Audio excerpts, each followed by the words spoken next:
First part क्या कहना है जी, पहले तो हम वो देख लेते हैं। पहले क्वेश्चन पढ़ते हैं, find the values of x y and z from the following equations. और इक्वेशन की फॉर्म में क्या दे रखा है हमें, 4 3 x 5 is equal to y z 1 5।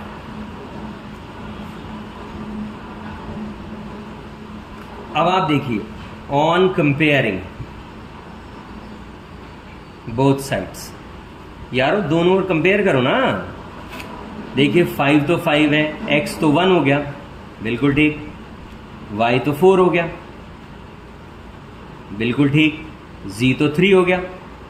ये लीजिए आंसर, धप्पा खत्म। आप बेवजह घबरा रहे हो यारो, बिल्कुल मत घबराओ, डॉक्टर साहब पढ़ा रहे हैं आपको, बस आप पढ़िए। x plus y 2 5 plus z x y is 6 2 5 8।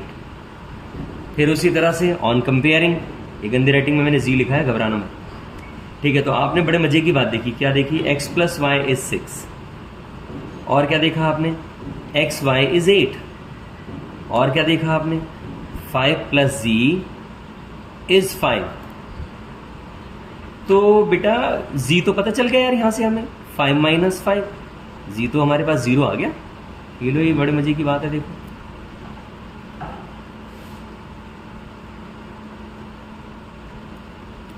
अब यहां पर x प्लस वाई 6 है और x वाई 8 है, तो हम एक काम करते हैं ना, आपको जो दोनों में से जो पसंद आ रहा है वो कर लो। आप यहां से कहोगे कि सर एक्स वाई अगर 8 है तो y कितना आ गया बताइए, x 8 बाई एक्स। तो आप अब क्या कर सकते हैं, x प्लस वाई की जगह 8 बाई एक्स लिख दीजिए और 6 लिख दीजिए। अब आप क्या करेंगे, एलसीएम लेना तो आप सभी को आता है, ये बड़े मजे की बात है, आपको आता होगा। एक्स स्क्वायर प्लस 8 और अपॉन में x यहाँ पर 6 लिखा है मैंने, इसको वहां ले जाइए, एक्स स्क्वायर प्लस 8 और ये क्या हो गया, 6x हो गया बेटा। एक्स स्क्वायर माइनस का 6x प्लस का 8 इज 0 है। तो अब आपको ये क्वाड्रेटिक नजर आ रही है ना, क्वाड्रेटिक है तो x की वैल्यू आपको निकालनी आती है। एक्स स्क्वायर माइनस, आप क्या बोल रहे हो, देखो 8 1 है और आपको 4 2 मिलता है। आप यहाँ -4 माइनस 2x प्लस 8 अगर 0 लिखते हो तो क्या मिल रहा है आपको, x माइनस 4, यहाँ -2 कॉमन ले रहे तो x माइनस 4 इज 0। तो आपको क्या मिला, यहाँ से मैं इधर लिख रहा हूँ, x की वैल्यू 4 मिली और x की वैल्यू 2 मिली। तो आपने x की 2 वैल्यूज देखी हैं। अब यहां ये पता चलता है कि when x इक्वल टू 2, तो y की वैल्यू आप यहां पुट कर दीजिए, इस जगह पर आप देख सकते हैं, यहां पर लिख दीजिए या यहां लिख दीजिए, जैसे आपको इजी लग रहा है। तो आपने क्या करा, आपने करा 8 बाई 2, 4 आ गया। तो x 2 है, y 4 है और z तो 0 है, ये कंसेप्ट। और जब आप बोलते हैं कि x की वैल्यू हम 4 लेंगे जी, तो y की वैल्यू बहुत इजी है यारो, इसमें भी घबराते हो आप, 2 आए, सीधी सी बात है। तो अब आपको पता चल गया, यहाँ पर x की वैल्यू 4 है, y की वैल्यू 2 है और z तो 0 ही है। इस तरह से आपने इसके ये 2 आंसर्स निकाले।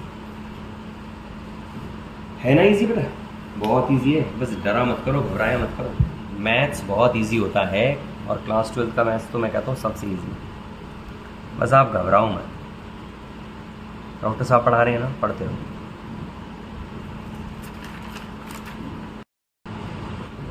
तो बेटा ये क्वेश्चन नंबर 6 का 3rd पार्ट है, लगे हाथ उसको भी निपटा ही लेते हैं, आप बोलो तो। चलो आप भी क्या याद रखोगे, x प्लस वाई प्लस जी, और यहाँ पर हमने देखा x प्लस जी और ये हो गया y प्लस जी। मुझे लग रहा है आपको सबको गंदी राइटिंग समझ में आ गई होगी। और यहाँ हो गया 9 5 एंड इट इज 7।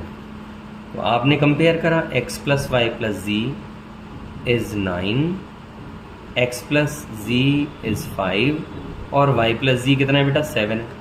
यार आप एक बात देखो ना, x प्लस जी आपको पता है 5 है, तो आप यहाँ y प्लस 5 इक्वल टू 9 लिख देंगे तो y कितना आ गया 4। क्या इजी नहीं है, देख नहीं रहे आप, ये x प्लस जी है, ये देखिए ये x प्लस जी है, 5 लिख दिया आपने इसको। इसमें विचार कुछ नहीं करना है, ज़्यादा इसमें सोचने वाली बात नहीं है कुछ।